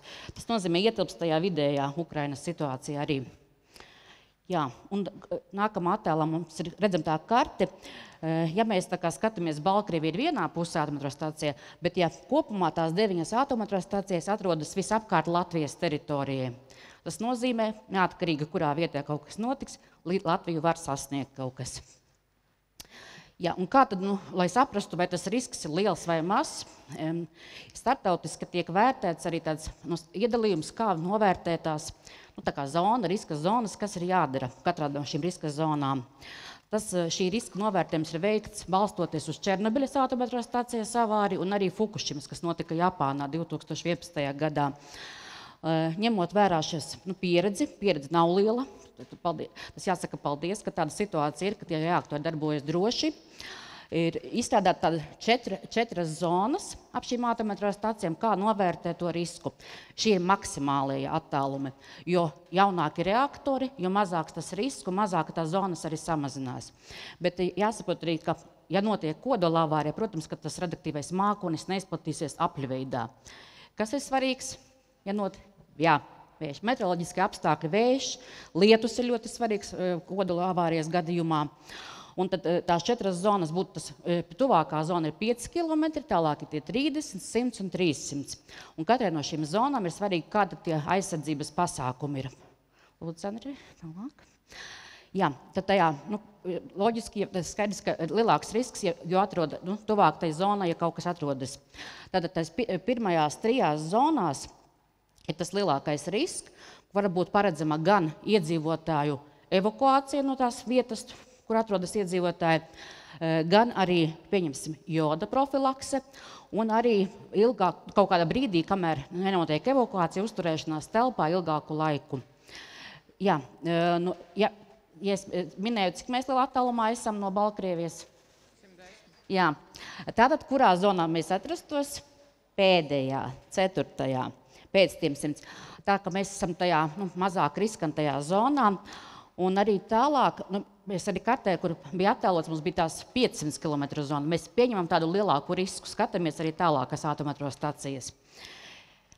Tad uz priekšu, jā. Par institūciju svarīgi, protams, ka ne tikai mēs darbojamies šajā jomā gatavība radiācijas avārijām, bet arī citas institūcijas. Uz priekšu, jā. Tā kā pārstāv valsts vides dienestu, nedaudz par mums. Mums, ja pieminēja, ka mēs izsniedzam licences, gan mēs sadarbojamies ar dažādām institūcijām, gan starptautiski, jo radiācijas jomā ļoti ir attīstīta starptautiskā sadarbība, gan mūsu kolēģi dodas uz dažādiem pasākumiem, jo gūt pieredzi Latvijā radiācijas jomā, diemžēl, ir sarežģīti. Un arī ir svarīgi radiācijas avārijās, jo mēs šo ziņu saņemtu starptautiski. Tas nozīmē, ka šis ziņu saņemšana notiktu starp speciāliem kanāliem. Un tas mūsu galvenais uzdevums radiācijas avārijās būtu veikt šos novērtējumu situācijas. Mēs arī gatavotu ieteikumus gan valsts iestādēm, gan arī sabiedrībai, gan arī tas nozīmē darba devējiem, šie ieteikumi, kā līdzīgi kā iedzīvotājiem, gan arī gatavotu informāciju mēdījiem. Tas nozīmē monitorēt gan arī mēdījus, jo arī Ukrainas situācija pierādīja, ka ir tādas gadījumi, kad arī šīs ziņas ir nepatiesas. Ja, kad vai ka jau šis sprādziens vien ir noticis, ļoti svarīgi ir iegūt šo pareizo informāciju. Jā, un operatīvai situācijas novērtēšanai, lai saprastu, kas tad notiek, valstīs ir radiācijas monitoringa staciju tīkli izveidoti. Šeit ir parādīts mūsu Latvijas monitoringa staciju tīkls. Var redzēt, kurās vietās ir vairāk šo staciju. Vēsturiski ir veidojies, ka Latgales pusē ir vairāk monitoringa staciju. Kāpēc tas ir bijis? Tāpēc, ka bija Lietuvā šī Ignalas atometrostacija, un Baltkrievija tagad arī ir atometrostacija tajā pusē, tajā virzienā. Es atvainojos, varētu atgriezties pie tiem pasākumiem par aizsardzību. Tabuliņas, jā, uz priekšu. Jā, es tik ātri pārgāju pāri, ja, paprasīju, kur Latvija atrodas. Tad, lai mēs saprastu, mēs atrodamies šajā pārtikas un preču drošības pasākumu zonā. Tas nozīmē, mums svarīgi būtu saprast, vai tas radioaktīvais piesārņojums ir tādā līmenī, lai mēs varēsim lietot pārtikas produktus no lauka, ja vai mēs varam dzert ūdeni, jā, tas ir no atklāta tipa, un vai kaut kāda, tas nozīmē, kaut kas cits nav piesārņots radioaktīvi, bet Latvijai nav nepieciešama masveida iedzīvotāju evakuācija no teritorijām, tāpat nav nepieciešama joda profilakse. Tas nozīmē, mums ir tas attālums, tas veiksmīgi jāsaka, jo Lietuvas gadījumā, kāpēc Lietuvas gan sabiedrība, gan arī vēl iestādes protestēja visu laiku par šo Baltkrievijas atometrostaciju, jo viņiem ir no Viļņas 40 km. Tas nozīmē tas risks, tas nozīmē, kas ir evakuācijas jautājumi, joda profilakses skar arī Viļņu. Varam atgriezties pie šī slaida. Jā. Un svarīgi, ka šī apziņošana, protams, ka tāda pati kā arī citās avārijās, ka to dara valsts ugunsdzēsības un glābšanas dienests, saņemot ziņu no mums, jo sākotnēji jānovērtē, vai tiešām šī kodola avārija ir notikusi, jā, kā tas ir apdraudējums un vai ir risks mūsu sabiedrībai. Un apziņošana, es domāju, ka laikam nav jāstāsta, kā notiek gan pa Latviju, gan pa televīziju, gan pa radio, gan arī sociālajos tīklos. Un svarīgi ir uzticēties valsts iestāžu šai sniegtai informācijai, Ja tiek arī ziņa kāda lasīta, kas ir presē no dažādiem citiem sociālajiem tīkliem, tomēr paskatīties, ko valsts iestādes ziņo. Jo tas ir būtiski arī Ukrainas notikumā, kā jau minēju, ir svarīgi saprast, ko valsts vides dienas ziņo, ko valsts ugunsdzēsības glābšanas dienas ziņo, lai ir tā patiesā informācija. Un darba devēji, kā šo informāciju saņemtu, vai nu saņemtu, tā kā nozīmē ziņa, kad ir notikusi kodolāvārija, tādas un tādas praktiskās rīcības, vai ir situācijas, kad uzņēmumi ir, pieņemsim, ekonomikas ministrija, kapitāla sabiedrības dažāda veida, kas lielākas ir satiksmes ministrija, kas ir apziņošanas schēmas, kura lielākos uzņēmumus apziņotu šādās avārijās. Jā, uz priekšu. Jā, radiācijas avārija ir tāda īpatnē, ka iesaistās gandrīz visas iestādes. Mums ir izveidota tāda darba grupa par gatavību radiācijas avārijai, lai mēs pilnveidot ir 22 iestādes.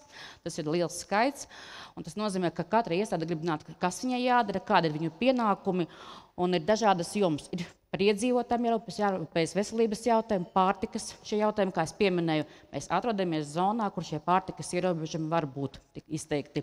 Tad ir robežas jautājums, jo kodola avārijas gadījumā noteikti vēlēsies šķērsot robežu gan tie, kas atgriežas valstī, kur šī avārija notika, ieceļot no Latvijas, un arī sabiedrības kā kārtība. Jo, lai nesākas panika, lai nesākas masveida evakuācijas, ir svarīgi tāpēc arī mums informēt, kādi tie riski ir. Jā, jo, kā pieminu, mums nav vajadzīga masveida evakuācija, mums nav vajadzīga joda profilakse, saglabāsim mieru. Tas ir galvenais, kas jāspēj šajā situācijā. Jā, un tad nonākam pie tiem aizsardzības pasākumiem. Vai šādi bukletiņš ir redzēts? Nu, redz, šis bukletiņš tāpa 22. gadā, ņemot vērā šo Ukrainas pieredzi.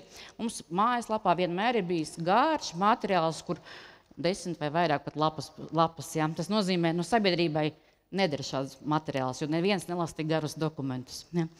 Tāpēc tāds A5 formāta mums arī ir līdzi tāda bukletiņa, kādam vēlme varēs paņemt.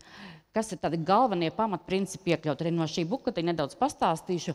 Un otrs šīs bukletiņš, kas ir, viņš nav gan izprintētā veidā, bet ir pieejams arī mūsu mājaslapā.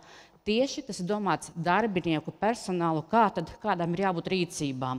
Tas arī tāpat 22. gadā pēc lūguma, ka tieši skaidrs iedzīvotāji ir viens, ka iedzīvotājs varēs dzīvot mājās un viss ir kārtībā, bet ko darīt tieši darba devējiem, ko teikt savam personālam, kad viņam ir jāiet, tomēr pildīt tos pienākumus ārā, jo ir operatīvie dienesti, ir kritiskā infrastruktūra, kur ir šis uzdevumi, tomēr ir avārijas kaut kāda situācija, kur ir jāiet ārā, kā tad rīkoties. Tad varam turpināt ar šiem pasākumiem.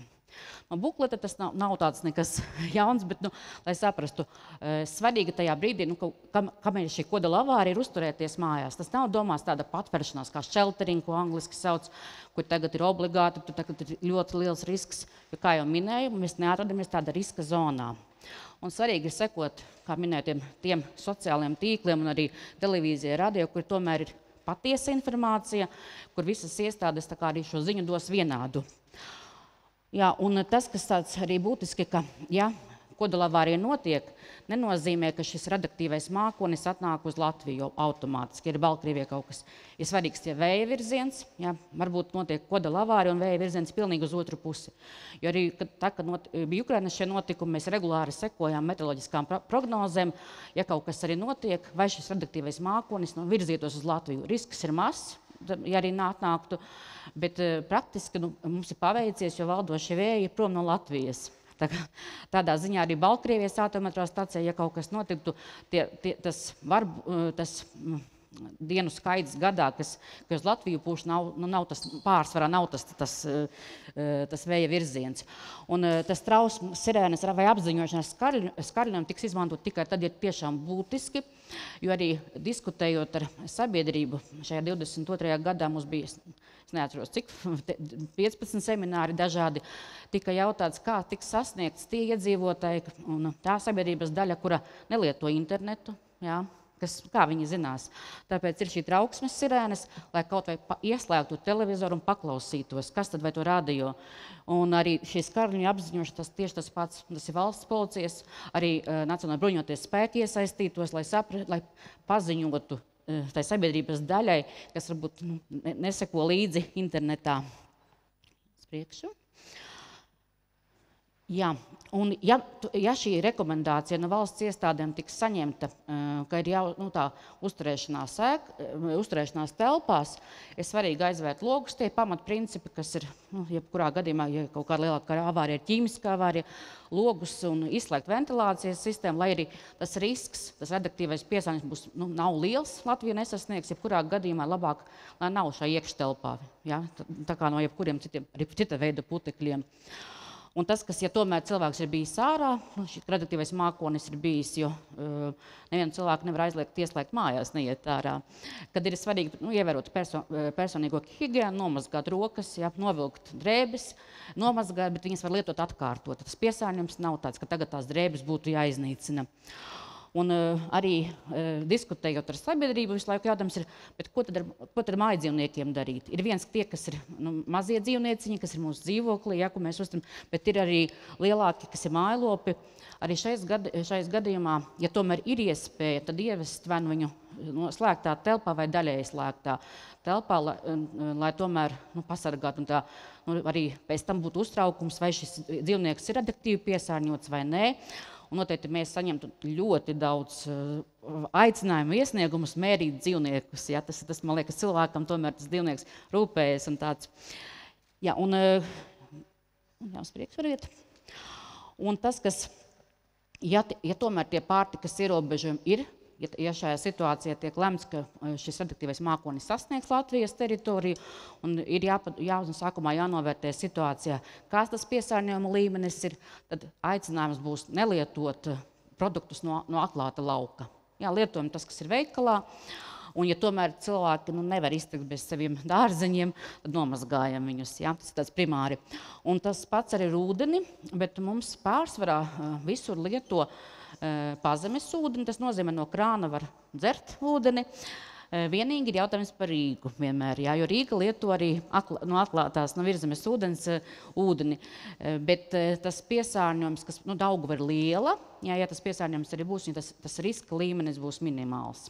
Bet jebkurā gadījumā aicinājums tad ir lietot no iepakojuma. Mēs tagad arī dzeram no ūdeni no pudelēm, un tā iespēja ir šajā brīdī, kamēr novērtēt situāciju, kāds tas līmenis ir. Tas, kas vēl tāds papildus tādi aizsardzības pasākumi, tomēr ir aicinājums, ja tajā dienā ir aplānots kāds pasākums, atceļam pasākumu, ja, tomēr nerīkojam kādu norganizēt to, kas ir konference vai semināri, kas ir ārpus telpas, kur jādodas cilvēkiem. Tāpat noteikti arī tiks no valsts iestādēm rekomendēts tomēr atcelt nodarbības izglītības iestādēs, lai nav šī panika, kā jau minēju, ir svarīgi saglabāt šo mieru. Un arī pēc iespējas darbu organizēt attālināti, ja tas ir iespējams. Priekšu. Un to, kā jau minēju, 22. gadā mēs arī sākām diskutēt ar darba devējiem par to, ka tomēr ir svarīgi saprast, ja cilvēkam ir šie pienākumi jāpild ārā, tad mums tas rosinājums, ņemot vērā, ka mums tas nav tas riska lielākā zona, ka lietot FFP2 maskas vai medicīniskās maskas izmantot, tomēr, lai darbiniekam būtu drošāk, ka radioaktīvie putekļi netiks organismā. Un arī tas pats, kas arī ir iedzīvotājiem, mazgājam rokas pēc iespējas vairāk, lai šis radioaktīvais piesārņojums, ja viņš ir skāris šo cilvēku, lai nenonāk iekšā. Un tas, kas svarīgi, man liekas, tas ir jebkurā darba laikā nelietosim dzērienus, pārtikas un nesmēķēsim. Tas arī ir nesmēķēsim tajā brīdī, kamēr iet šis radioaktīvais mākonis. Jā, un to apģērba nomaiņa ir tieši tas pats. Ja darbinieks atgriežas no savu pienākumu pildīšanas, labāk nomainam, nomazgājam, izmazgājam drēbes, bet viņas nav jāved uz radioaktīvu atkritumu glabātuvi radons un jāapglabā. Jā, un pēc iespējas, ja ir nokrišņi, pēc iespējas ātrāk šos darba pienākumus cenšamies izpildīt un atgriezties telpās. Tie tādi piesardzības principi, kā jau minējām, mēs neesam tajā lielā riska zonā, kur varētu būt liels radioaktīvais piesārņojums. Jā, un arī saprotot, ka šis varbūt tāds radiācijas avārijas risks liekas tāds nereāls un netverams, bet aicinājums tomēr tiem darba devējiem, kuriem ir šie darbinieki, kuriem būs jāpild obligāti. Jebkurā gadījumā šī kodola avārija notiek pienākumi ārpus telpām. Censties tevi darba vides riska novērtējumā šo jautājumu risināt. Vismaz šādu bukletu, kā es minēju, tie galvenie principi, lai darbinieki zina, kas būtu jādara. Arī Ukrainas notikumu kontekstā pie manis vairāki darba devēji pie mums vērsās, arī lūdza tādu padomu ieteikumus, ko darbiniekiem stāstīt, arī vairākas prezentācijas palīdzēt sagatavot, lai saprastu, lai nomierinātu arī darbiniekus. Jā, tas būtu tāds svarīgi, tā ir izvēles iespēja, tāpat kā cits civilās aizsardzības jautājumi, kā plūdi un vētras un tādas lietas, bet šis ir tehnogēnā katastrofa, kura tomēr ir risks, mums ir labāk, lai darbinieki šo situāciju apzinās. Tikai nevajag arī, atceramies, nevajag sabaidīt, jo tas svarīgi skaidrot, ka šis risks ir minimāls. Un tas, ko jau pieminēju, mums Latvijā nav jālielieto šis kālija jodīda tabletes kodola avārijas gadījumā, jo atrodamies pietiekami tālu. Un šis virsraksts mums radiācijas drošības centrā Mīļs, joda profilakse nav zāles pret radiāciju. Atceramies, kālija jodīds, ja mēs arī lietotu, nepasargās no ārējā apstarojuma. Mēs varam lietot, cik viņu gribam, cilvēks tāpat tiks no ārā apstarots. Un svarīgi, ka šīs kālija jodīds pasargā tikai, ko viņš pasargā? Šeit jau rakstīts priekšā, tikai vairogdziedzeri. Citus orgānus cilvēkam iekšējos nepasargā. Tas ir būtiski, ka tas tikai tēmēs tikai uz vairogdziedzeri. Un arī diskusijās ar veselības ministriju, arī šī paša Ukrainas notikuma kontekstā, arī tika saņemta arī tāda informācija no ārstiem, ka tieši otrādi, ja ir problēmas ar vairogdziedzeri, šīs kālija jodīda tabletes varētu vēl veselības traucējumus radīt. Tāpēc, ja arī tomēr iedzīvotājs izvēlas šādā situācijā iegādāties un lietot, viņas ir jāsaprot, kad viņas lietot. Viņas nevar dzert, kad notiks kodola avārija, un tagad ņemt un dzert, un liekas, ka viss ir kārtībā, jo tieši otrādi efekts varētu būt. Un tas būtu svarīgi, ka ja būs šāds lietošana nepieciešams, tas varētu būt tikai tādos situācijās, ka šis objekts būtu tuvu. Bet, kā jau minēju, mēs atrodamies pietiekami tālu, lai tas nav kā obligāta rekomendācija. Tas būtu viss no manas puses. Un mums tālrunis ir mūsu operatīvās koordinācijas centra tālrunis, kur gan par radiācijas, par vides avāriem ir viens un tas pats tālrunis. Tā ka tas tāds saziņā ar mums. Dats pieminēja švenku. Betons nav radioaktīvs. Nē.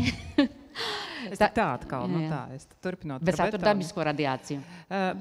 Kā būvmateriāls, bet mums ir radioaktīvi avoti, kurus mēs vadām, apmācam savus darbiniekus rīkoties. Cik tādu Latvijā vispār kopā ir? Mums ir pašlaik ir palikuši vairs tikai 38 objekti, kur radioaktīvi avoti. Jums ir radioaktīvi avoti. Savukārt mums ir slimnīcas, mēs visiem ir pie ārsta, mēs uzraugam vairāk par 1000 uzņēmumiem, visas slimnīcas uzraugam, jo rentgeniekārtas, datortomogrāfas, bet tie nav radioaktīvi avoti, tas ir rentgeniekārtas. Tas ir nedaudz cita kategorija. Jūs avoti, gribat vai negribat, viņus nevar izslēgt. Rentgeniekārtu, kā es saku, izraujam no slēdža un viss viņu vairs nestaros. Ļoti labi. Man pašai radās jautājumi, bet es ļaušu vispirms citiem uzdot jautājumus. Lūdzu, ceļam roku un es dodos.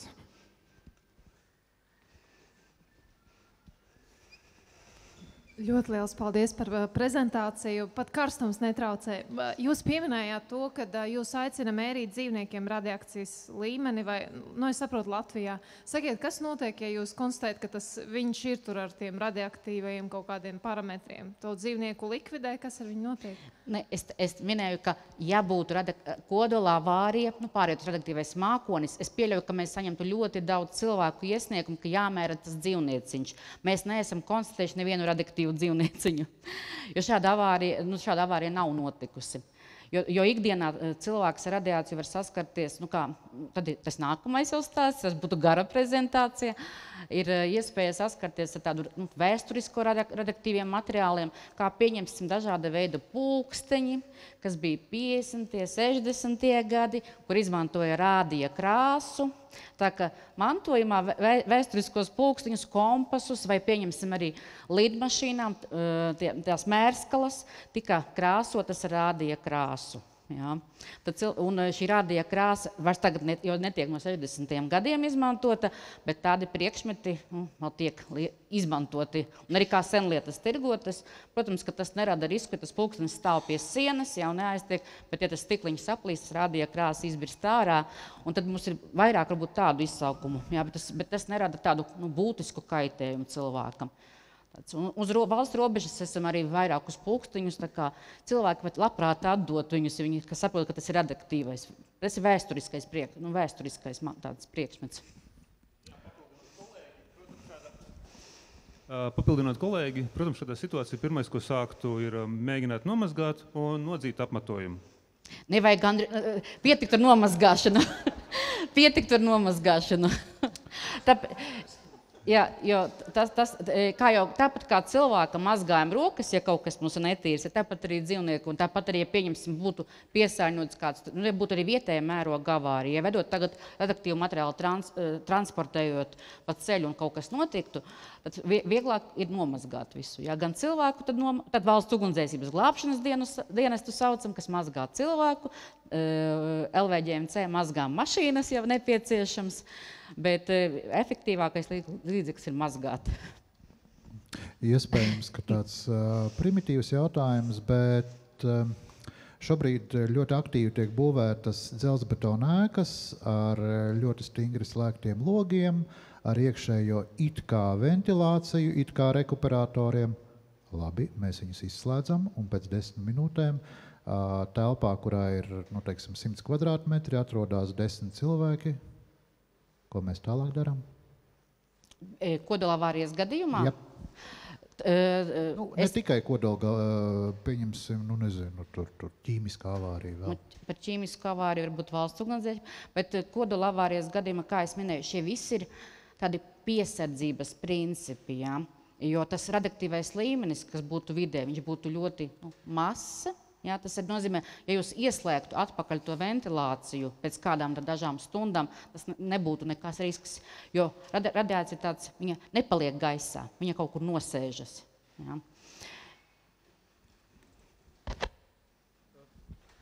Arī provokatīvs jautājums. Kravu pārbauda uz robežas. Viņam ir kaut kāda radioaktīva pārbauda veids vai neveids? Jā. Tas nozīmē, ka mums no Ukrainas, Baltkrievijas tās puses radioaktīvu krāvu iebraukt nevar.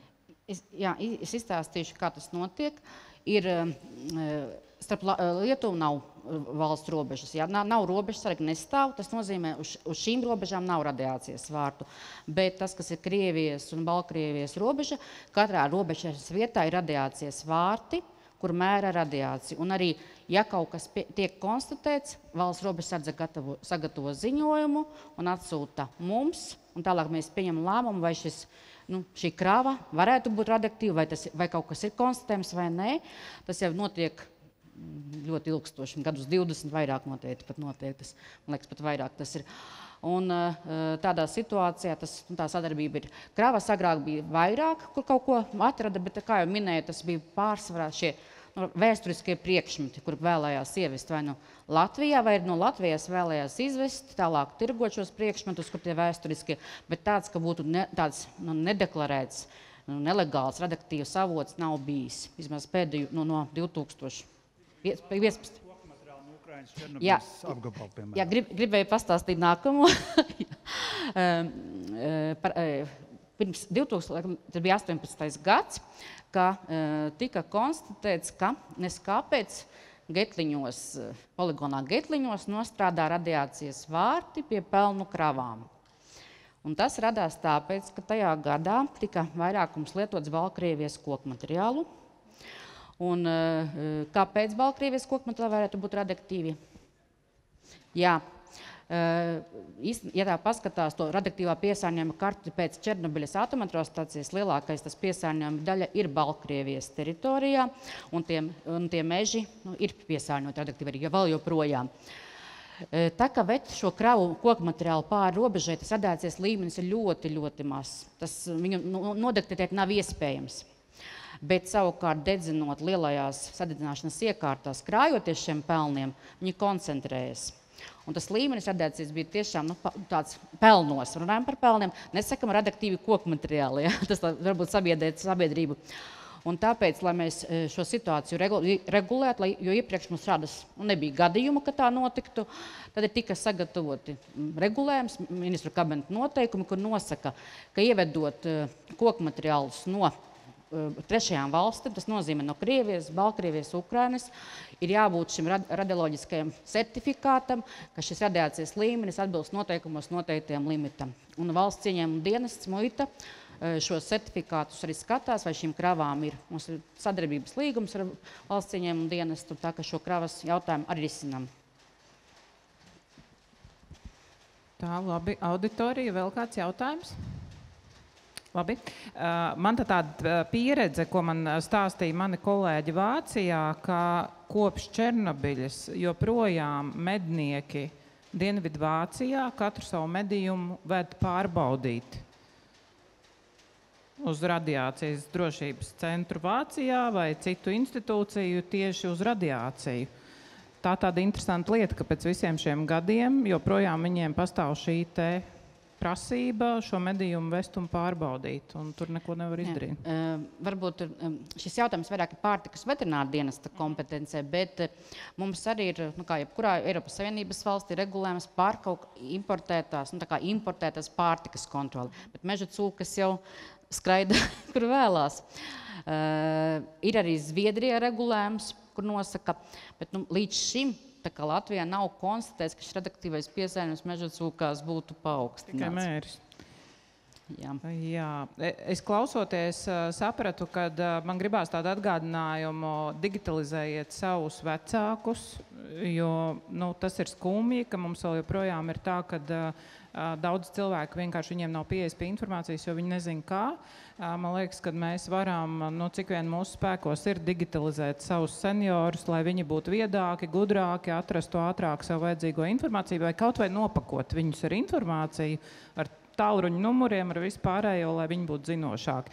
Un tā ir mūsu visu atbildība. Tāds man arī bija par piespiedu ventilāciju. Paldies, jautājums tika jau uzdots. Par tuvākiem radioaktīviem atkritumiem mūsu reģionā, kur mums tādā, jo viens ir AS, bet otrs ir vietas, kur šos te atkritumus noglabā. Jā, mums pašiem Latvijā, kur ir radioaktīvu glabātuve? Jā, un kur viņi atrodas? Jā, man patīk auditorija, kas zina. Jā, mums Latvijā ir tikai viena vieta, kur var nodot radioaktīvos atkritumus, tie ir šī glabātuve netālu no Baldones. Jāņem vērā, ka mums atkritumi ir maz, kā jau minēju, 38 uzņēmumi, kas var radīt šos radioaktīvos avotus.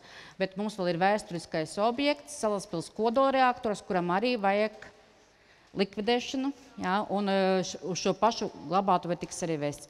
Bet, ja runājot tā par lielākām citu valstu varbūt glabātuvēm, tā ir Lietuvā, Ignalinas atomelektrostacijas teritorijā tiek ierīkotas dažāda veida gan glabātuves, gan pārstrādes tādas iekārtas šo Ignalinas atomelektrostacijas likvidēšanai.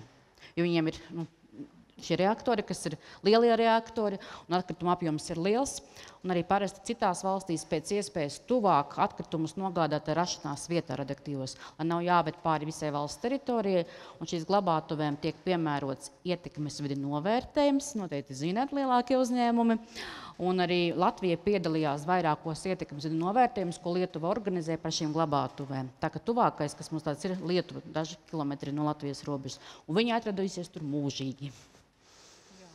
Un vēl droši vien tāds arī, ja jūs jebkad pārvācaties dzīvot uz citu valstu, ko es ceru, nekad jūs nedarīsiet, bet tad esiet gatavi tur gan kaut kādā veidā būt tikt sagatavoti, jo man tāda pieredze, man radinieci pārvācās uz Šveici, un pirmā lieta, ko viņi saņēma, reģistrējoties, deklarējoties adresē, bija joda tablete ar aprakstu, kad to lietot. Tā kā, ja mēs esam citās teritorijās, tad līdzīgi kā lielveikalos paskatāmies, kur ir evakuācijas plāns, tāpat arī saprotam, kur mēs tagad dzīvojam un ar ko mums ir jārēķinās. Tas ir tāds atgādinājums. Un ir valstis, kur arī šo jautājumu risina savādāk, tiek paskaidrots, kuros gadījumos ir jālieto, un ir iespēja iedzīvotiem iegādāties pašam aptiekā un izvēlēties, vai viņš vēlas lietot, vai viņu nevēlas lietot. Jā, ir rekomendācijas, kad jālieto. Tas, pieņemsim, ir Somijā tāda situācija. Bet, kā jau minēju, atgādinu, mums joda profilakse kodolavārijas gadījumā nav nepieciešama. Man liekas, ka nemaz nav tik slikts tas temats piekdienai, jo daudz cilvēki, radiācija ir kaut kas, ko mēs neredzam un grūti mums kontrolēt to, un tāpēc mēs jūtamies par to bažīgi. Es ceru, ka visi nomierinājās, ka Latvijā ir salīdzinoši droši. Burkānus laicīgi novācat, lai tikko kā izaug nestāv uz lauku, bet ir jūs noliktavā pagrabā, kas tiks izmantots arī iespējams patvērtnes vajadzībām. Ja? Turpat tie burkāni arī būs, tā kā es tiešām novēlu visiem vairāk piedomāt par šiem jautājumiem. Liels paldies arī jums, Dace. Ar vētrainiem aplausiem arī Dacei. Paldies!